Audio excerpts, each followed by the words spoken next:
ಇದು ಲ್ಯಾನ್ಸು.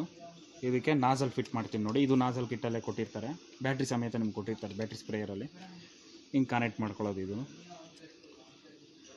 ಕನೆಕ್ಟ್ ಮಾಡಿಕೊಂಡು ಈ ಲ್ಯಾನ್ಸ್ ಇದೆಯಲ್ಲ ಇದನ್ನು ಟ್ರಿಗ್ಗರ್ಗೆ ಕನೆಕ್ಟ್ ಮಾಡ್ಕೊಳ್ಳೋದು. ಅದು ಹೆಂಗಂದರೆ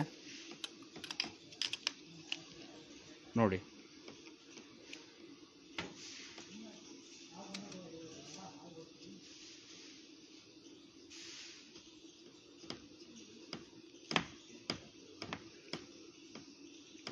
ಇಷ್ಟೇ ಇದಿರೋದು ಕೆಲಸ. ನೀವು ಮ್ಯಾನ್ಯಲಲ್ಲಿ ಸ್ಪ್ರೇ ಮಾಡಬೇಕಂದ್ರೆ ಹಿಂಗೆ ಸ್ಪ್ರೇ ಮಾಡಿದ್ರೆ ನೀರು ಆಚೆ ಕಡೆ ಬಂದು ಇಲ್ಲಿಂದ ನೀರು ಔಟ್ಲೆಟ್ ಆಗುತ್ತೆ. ಇಲ್ಲಿ ಪ್ರೆಸ್ ಮಾಡೋದು. ಇದು ಮ್ಯಾನ್ಯಲ್ಲು. ಬ್ಯಾಟ್ರಿಯಿಂದ ಬರೋದು ನಿಮ್ಗೆ ಹೆಂಗಂದರೆ ತಡೀರಿ. ಇದು ಮ್ಯಾನ್ಯಲಲ್ಲಿ ಸ್ಪ್ರೇ ಮಾಡಿದ್ದು. ನಿಮ್ಗೆ ಬ್ಯಾಟ್ರಿಯಲ್ಲಿ ಸ್ಪ್ರೇ ಮಾಡಬೇಕಂದ್ರೆ ಇಲ್ಲಿ ಕೆಳಗಡೆ ಬ್ಯಾಟ್ರಿ ಸ್ಪ್ರೇಯರ್ ಕೆಳಗಡೆ ಕೊಟ್ಟಿರ್ತಾರೆ ಔಟ್ಲೆಟ್ಟು. ಇದನ್ನು ಓಪನ್ ಮಾಡ್ಕೊಳ್ಳಿ. ಇದನ್ನು ಓಪನ್ ಮಾಡ್ಕೊಂಡು ಈ ಓಸನ್ನ ಇಲ್ಲಿ ಕನೆಕ್ಟ್ ಮಾಡ್ಕೊಳ್ಳಿ.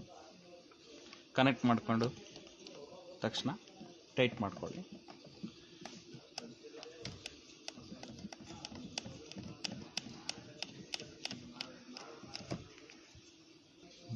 ಆ ಕಡೆ ಕನೆಕ್ಟ್ ಮಾಡಿದ ತಕ್ಷಣ ಈ ಕಡೆ ಸ್ವಿಚ್ ಇರುತ್ತೆ. ಇದನ್ನು ಆನ್ ಮಾಡಿದ ತಕ್ಷಣವೇ ನಿಮಗೆ ನೀರು ಆಚೆ ಕಡೆ ಬರುತ್ತೆ. ಇದು ರೆಗ್ಯುಲೇಟ್ರ್ ಕ್ಯಾಪು ನಾಬು. ಇದು ನಾಜಲ್ ಕಿಟ್ ಸಮೇತ ನಿಮ್ಗೆ ಕೊಟ್ಟಿರ್ತಾರೆ. ಇದನ್ನು ಇಲ್ಲಿ ಕನೆಕ್ಟ್ ಮಾಡ್ಕೊಳ್ಳಿ. ಇದು ಏನಕ್ಕಂದರೆ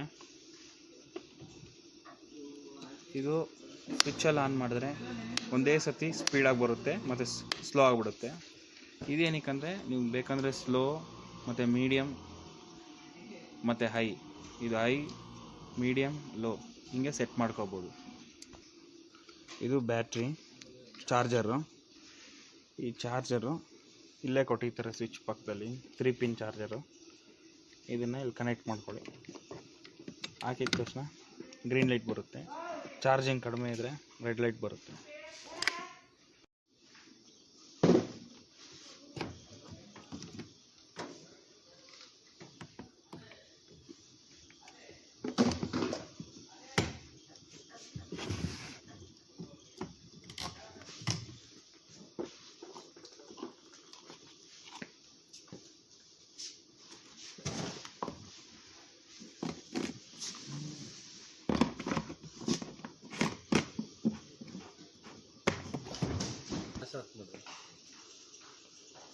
ಇಷ್ಟು ಮಾಡಿದ್ರೆ ಫುಲ್ ರೆಡಿ ಬ್ಯಾಟ್ರಿ.